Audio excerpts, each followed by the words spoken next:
je suis Sandrine et aujourd'hui on se retrouve pour l'épisode 5 avec Jérôme pour vous présenter plein de figurines, de bandes dessinées, plein de choses. Quel enthousiasme, chérie. À fond. Bonjour à tous et à toutes, merci d'être de plus en plus présents sur la chaîne et de nous suivre. Donc on rappelle vite fait le concept, comme on est collectionneur comme beaucoup d'autres, et moi je suis plusieurs sites d'enchères, voilà. Et donc en fin de compte, on sélectionne plusieurs objets donc de la pop culture. Donc on sélectionne plusieurs objets de la pop culture et on vous fait, on vous partage un peu tout cet univers et on vous communique notre passion. La passion, donc, et en fin de compte, les objets au prix auquel ils ont été vendus. Ouais. Donc c'est juste les prix de vente. Après, il faut rajouter bien sûr les frais d'enchères, les frais de port, les frais d'envoi, tout ça, quoi. Ouais. Mais bon, ça vous permet de donner une petite idée aux futurs collectionneurs ou aux collectionneurs tout court, de savoir à quel prix peut se vendre tel ou tel objet. Exactement. Voilà. Voilà. Et sur ce, on va commencer. On va commencer. Donc, on commence par Astérix, le tome 16, Astérix chez les Helvètes. Donc, c'est l'édition originale de 1970.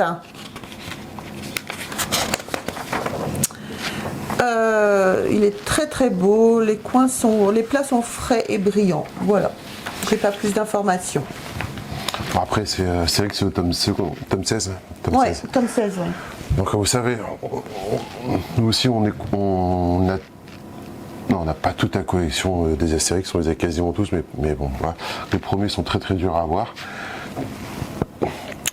Donc, Astérix, comme moi j'en avais prédit il y a quelque temps, les cotes sont en train de partir un peu en flèche. Donc là, on a un exemple un peu parfait de ce que je disais. Ouais. Donc, pour moi, l'album est en très bel état. On est quasiment proche du neuf. Mais bon, pour moi, il y a quelques petites imperfections. Déjà, la première image qu'on voit là, où le mec il a ouvert la BD en grand, comme on l'a dit, ne jamais faire ça. Parce que ça casse le centre de la BD. Je pense que beaucoup de collectionneurs seront d'accord avec moi, ce sont des choses à surtout pas faire. Non, ça casse le cahier en fait. Pour ouvrir, en fin de compte, quand on veut prendre une photo comme ça, il faut mettre un petit quelque chose, un petit coussin, un petit... Même quand vous êtes en train de lire la BD, il ne faut jamais ouvrir en grand, vous ne faites jamais ça. Sur la table, non, c'est pas possible en fait, il faut toujours prendre dans la main et entrouvrir, mais jamais en grand comme ça. Que ce soit même sur des BD récentes, hein, il faut éviter de faire ça parce que ça va soit casser un cahier, soit faire une pliure au niveau de la couverture, au dos. Bon, ceci mis à part, il est en très bel état. On a quand même un petit doute sur la page de garde, on voit quelques petites... comme si c'était un petit peu froissé. Mais vraiment très très bel exemplaire. Qui s'est vendu à 123 €. Alors, à savoir qu'il y a une BD comme ça, il y a encore quelques temps, on pouvait acheter ça à 10-20 €. J'aurais dû prendre les codes PDM pour le dire. J'ai pas eu le temps de préparer ça. On pourra noter, on va noter. Ouais, on vous notera la code BDM en même temps parce que j'ai pas eu le temps de préparer en fait, de faire ça. Je suis désolée. Donc voilà, donc très bel objet qui se vend en fin de compte, comme on disait, les Astérix sont en train de partir en fraîche. Après. Ensuite, on a, je connais pas trop ça, c'est Jerry Spring, le tome 7, le ranch de la malchance de 1959, donc c'est une édition originale. Exemplaire splendide, en plus que très très bon état, proche de l'état neuf, rarissime et exceptionnel dans cet état, vu sa grande fragilité. Coin piquant, dos non frotté, voilà. Très beau en gros quoi. Alors ça, c'est un objet que j'ai sélectionné. Honnêtement, je connais pas non plus. Mais Jerry Spring, c'est un nom qu'on entend souvent dans le monde de la BD, surtout aux époques des premiers Gaston, des premiers, peut-être pas des premiers, mais bon, dans les premiers numéros de Gaston, de Fantasio et autres, c'est un nom qu'on entend souvent. Ouais.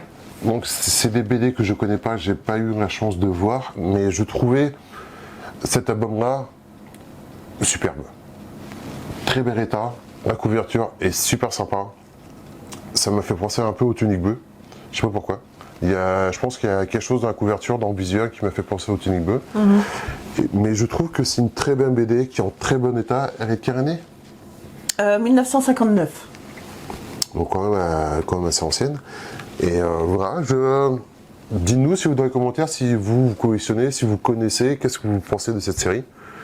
Mais je trouvais si vous vraiment... nous la conseillez. Oui. Mais je trouvais que l'album était vraiment très très sympa et c'était un album à mettre en avant dans un des History News. Exact. Qui s'est vendu 165 €. J'aurais tendance à dire que pour un album que c'est pas cher. En très bel état pour l'époque. Bon, je sais pas si c'est un truc, une série qui est cotée, je connais pas du tout. Mais bon, très bel objet. Ensuite, on passe à Wall-E. Wall-E. Ça, j'aurais bien aimé, Jérôme. Oh, j'adore Wall-E. Je suis fan du film, j'ai vraiment adoré. Donc, modèle mythique donc sur Wall-E, le robot fait main avec des pièces métalliques de la collection. Dimension 19,5 par 25 cm.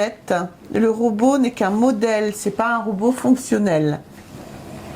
Je trouve qu'il est super mimi. Oh, j'adore. Regarde sa tête, c'est trop mimi. Bon, après, on n'est pas sur une taille réelle.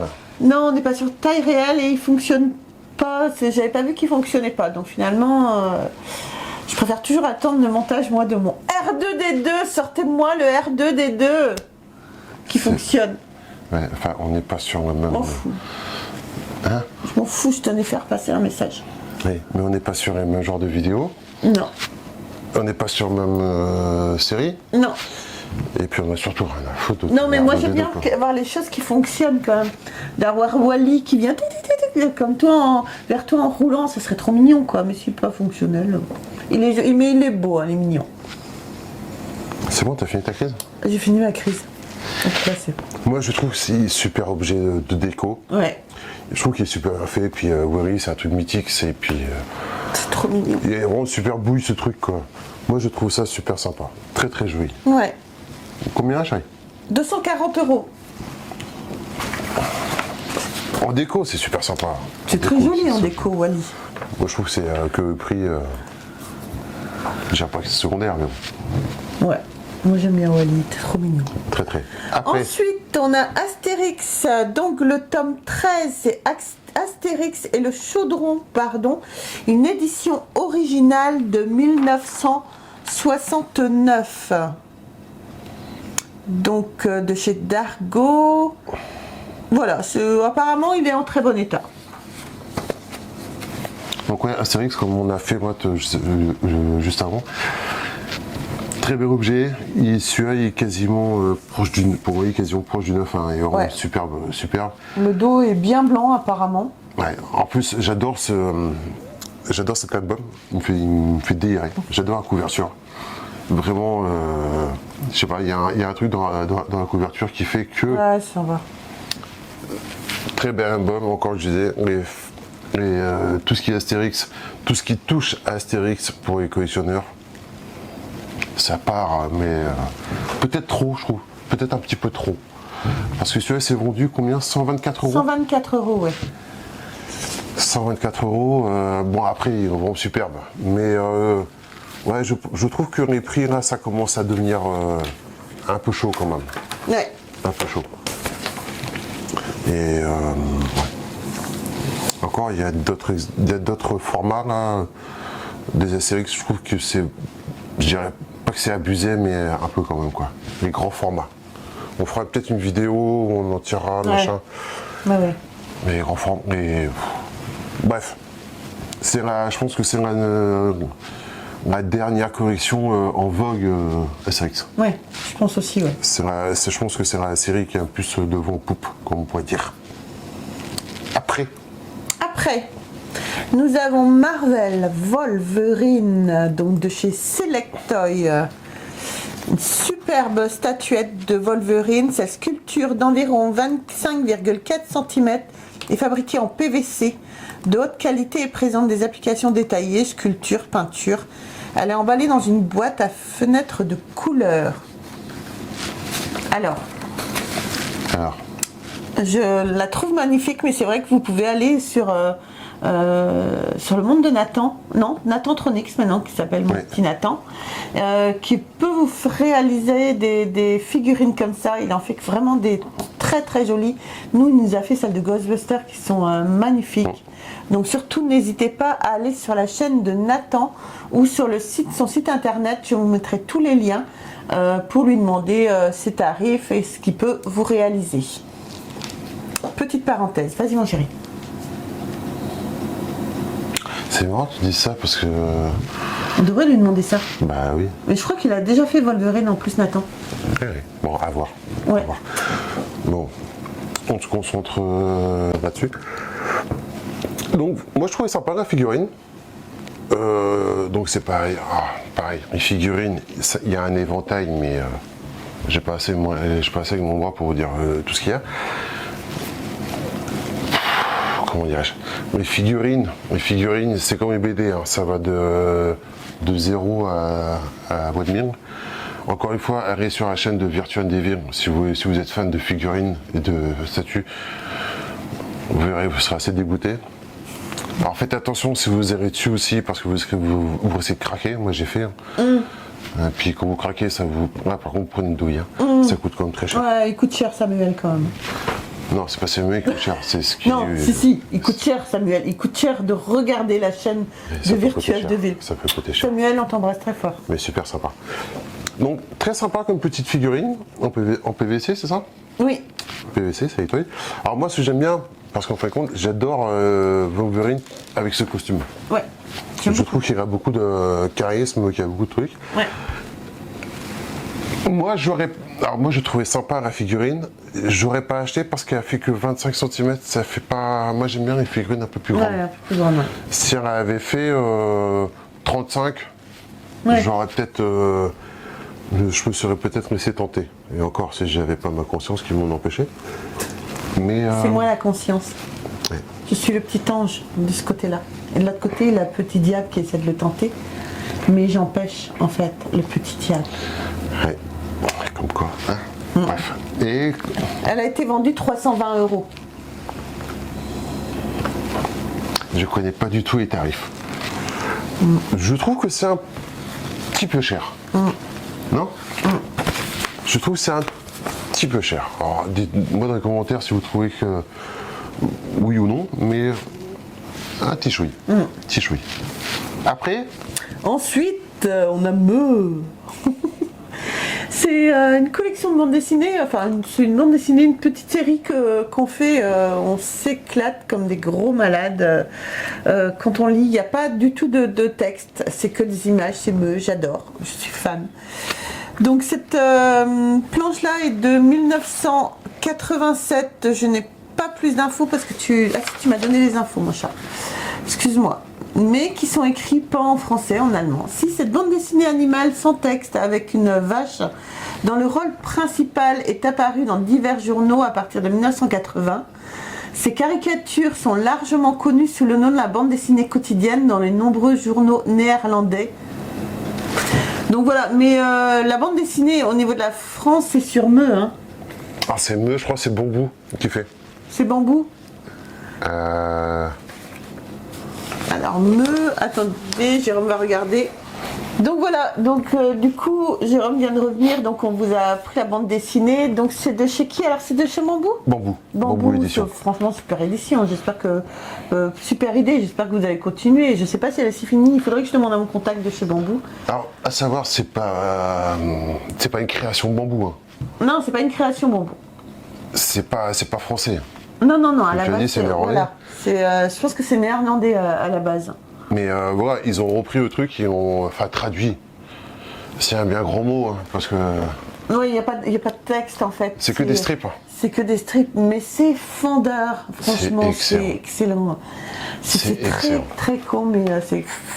À chaque fois que vous regardez une planche, vous comprenez, il n'y a pas besoin de paroles en fait pour comprendre le truc, c'est excellent. On mettra un strip ou deux pour que les gens s'en rendent compte. Pour que vous puissiez voir, ouais. Mais voilà. Bon, nous, comme vous l'avez compris, comme on est fans et que ça nous intéresse ce genre de choses, c'est Alors, je crois qu'on a réussi à avoir un strip original, nous. Ouais, il me semble qu'on en a un. On en a un, donc c'est super sympa. Là, c'est sur un autre format. C'est plus des grandes cases, mais je trouve ça super sympa et j'aimerais bien Ouais, sympa. en avoir un. C'est pour ça que j'ai mis de côté. Ouais. Et bon, pour faire découvrir un peu, il faudra que tu fasses une vidéo de me. Hein? Ouais. C'est pas assez sympa. Ouais. Pardon. Pardon. Oui. Merci. Et donc, Tu sais pardon. qu'on disait à tes souhaits tout le temps. Ouais. Tu sais qu'un coup, il y a un mec qui avait éternué, je lui avais dit à tes souhaits. C'est pas ce qu'il m'avait répondu, le mec? Non. Qu'il faut jamais dire ça. Pourquoi? Parce que je pourrais souhaiter ta mort. Ça m'a toujours marqué ce truc-là. Du coup, c'est pour ça que quand quelqu'un éternue, je dis plus rien. C'est con, hein? Ouais. Bon, il a cassé un peu l'ambiance, qu'il est con. Alors, Non, mais c'est vrai. L'histoire est vraie. L'histoire est vraie. Oui. Donc ça a été vendu. Je pense des gens incroyables. Oui, bref. Ça a été vendu 170 €. Et bah tu vois, moi je trouve que c'est Non. pas cher. Enfin, pas cher. Tout est relatif. Mais je trouve que le prix est justifié, on va dire. Ouais, c'est pas mal. Ouais. Pour un truc comme ça, c'est un truc original. Ouais. J'adore. J'adore. Après, on enchaîne. Alors ensuite, on a une illustration de Donald, de Daisy. Illustration originale pour la célèbre chronique chez Aria-A. Duckburg. Publié dans le livret de Mickey Mouse le 3020 en octobre 2013. Alors c'est tout ce que j'ai, débrouillez-vous avec ça parce que ça n'est pas en français, c'est à mon avis en italien. Ouais. Donc c'est tiré d'un. Enfin, compte. Nous, il y a les comics. Enfin, chez nous, c'est plus connu sur Mickey Parade, machin. Eux, en Italie, c'est plus sous le nom de Topolino. Donc à savoir que les Italiens sont des grands, les Italiens sont des grands, comment dirais-je, j'adore les Italiens déjà d'une, parce qu'ils ont un peu la culture comme nous on aime bien. Ils sont fans de tout ce qui est Gondorak, des objets des années 80 et en fin de compte ils sont fans de l'univers de Walt Disney et de tout ce qui est de l'univers des canards. Donc il y a beaucoup de dessinateurs de chez Walt Disney qui sont enfin, il y a quand même des dessinateurs italiens qui travaillent pour Walt Disney. Et je trouve que. Alors, ça, c'est des dessinateurs récents. On voit le format des. Tu vois que c'est pas le même format, ouais. Des personnages, tout ça. Mais je trouvais que celui-là. Tu vois, Donald, c'est pas tout.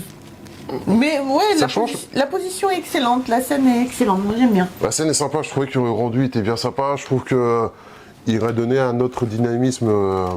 Ouais. Au canard. Canard. Et voilà, moi j'ai mis de côté parce que je voulais l'acheter. Encore pas eu une de fois. vente? Bah non. Arrête, tu m'as jamais demandé. Donc il a été vendu 280 €. Voilà. Et les choses, tu demandes même plus parce que tu sais qu'on reprendra. Mais super à mettre sous le cadre et tout, non? Excusez-moi, j'ai la crève. Oh. Mais non, je trouve super sympa. Ouais. C'est signé. Ouais, sous 4, moi je trouve que ça c'est un truc super marrant. Ouais. Donc prenez note tous pour les prochains trucs que je vais acheter. Comme quoi, elle m'a dit que c'était bien. Non, j'ai dit que c'était bien, j'ai pas dit que tu pouvais acheter. Non. Ensuite, on a le script original de Star Trek. Un épisode de Star Trek. Bah oui, mais tu me laissais finir. Ah. Donc, l'épisode Le loup dans la bergerie de 1967. Donc, c'est l'original, ce n'est pas une copie. Et là, comment tu trouves, toi, ça, chérie? Inutile. Tu sors. Pourquoi inutile? Moi, c'est le genre d'objet que j'aimerais bien avoir. En plus, il n'est pas en bon état. Non, la couverture est déchirée. Ouais. Mais je trouve sympa d'avoir un truc comme ça. Je trouve que c'est un objet atypique d'une collection c'est un objet typique de collection d'une série que moi j'adore, qui pour moi est mythique. Voilà, je trouvais que c'était une curiosité que tu pouvais avoir en tant que tu pouvais essayer d'avoir en tant que fan, en tant que collectionneur, pour voir un peu comment. D'accord. Moi, un jour j'en aurai un. Un jour. Un jour, j'en aurai un. Oh, c'est pas Un vendu jour, ce si sera cher que ça. Hein. Combien 139 €. Ça va, hein. Ouais, et après tu peux reproduire la scène chez toi, t'as tous les dialogues et tout. Ouais, c'est ça. Ah, Capitaine Cœur. Ah. C'est ça. Ouais, je crois pas, non. Enfin, je ferai cœur que tu feras Spock. Non. T'aurais pu au moins me mettre dans le rôle d'une nana qui est bonne dans les séries, quoi. Enfin, qui est jolie, pardon. Oui. Pas bonne. Tu sais qui est bonne. Après. Donc voilà, pour le dernier objet, on a Spirou et Fantasio, donc une statuette édition originale, donc de Zantafio, le dictateur, en tenue pardon de dictateur. Elle est en résine, elle est rare et épuisée chez le fournisseur. Très bien conservée dans sa boîte d'origine, juste sortie pour la séance photo. Et elle fait 22 cm, elle est limitée à 80 exemplaires. Et elle a été faite par qui, chérie? Par Eric, je sais pas, Eric Laval, de Laval, Eric de Laval, qu'on connaît pas plus que ça. Non. Alors, Spirou et Fantasio, personnage que moi je connaissais pas, enfin que je connais depuis très peu, grâce à cette BD. Donc c'est, je crois que c'est la première fois qu'on voit dedans. Donc c'est Spirou et Fantasio, dictateur et champignon. Donc ça c'est une BD qu'on a avec le partenariat qu'on a avec Altaïa. Avec Altaïa, que je remercie perso d'ailleurs de nous avoir fourni et de nous fournir tous ces albums qui sont, on peut faire une petite parenthèse, de très beaux albums pour ceux qui n'ont pas la chance, enfin pour ceux qui n'ont pas la chance comme nous d'avoir les originaux ou d'avoir les collections complètes. Ça permet d'avoir toute la collection à un prix correct. Ouais. Prix correct. Parce que c'est une très belle collection. Et franchement, vous avez trouvé une collection. À la fin, vous avez quelques petites pages bonus qui vous racontent un peu les coulisses de la bande dessinée. Et j'ai bien apprécié celui-là. J'ai bien apprécié cet album-là. Bref. Donc ça, c'était pour la petite parenthèse. Et donc, c'est dans cet album-ci qu'on découvre pour la première fois Zantafio en tant que dictateur.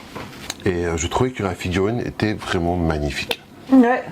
Donc, par contre, pour avoir 80 exemplaires, quoi. Ouais. C'est vraiment un tout petit tirage. Ouais. Mais elle est magnifique. La taille est sympa, plus de 20 cm. Oui, c'est un très beau modèle. C'est une très belle figurine. Le prix, elle est avec aussi. Le prix, apparemment, va avec. Donc, elle a été vendue à 423 €. Ouais. Mais, encore une fois, pour un objet aussi rare, on peut parler d'objets rares quand même. Ouais. Très belle réalisation, très belle figurine. Ouais, super. Moi, j'aurais bien aimé. Ouais. Mais non. Mais non. Mais non. Ouais. Bon, bah, tant pis. Pas de bol. Pas de bol. Donc voilà ce qui conclut ce tome 5 d'History News. J'espère que les objets, les figurines et les objets divers vous auront plu. Surtout, n'hésitez pas à nous le dire dans les commentaires. N'hésitez pas à vous abonner à la chaîne, à liker, à parler de la chaîne autour de vous. C'est très important et ça fait beaucoup. Sur ce, les amis, je vous embrasse très fort et on se retrouve très vite pour une prochaine vidéo. Au revoir.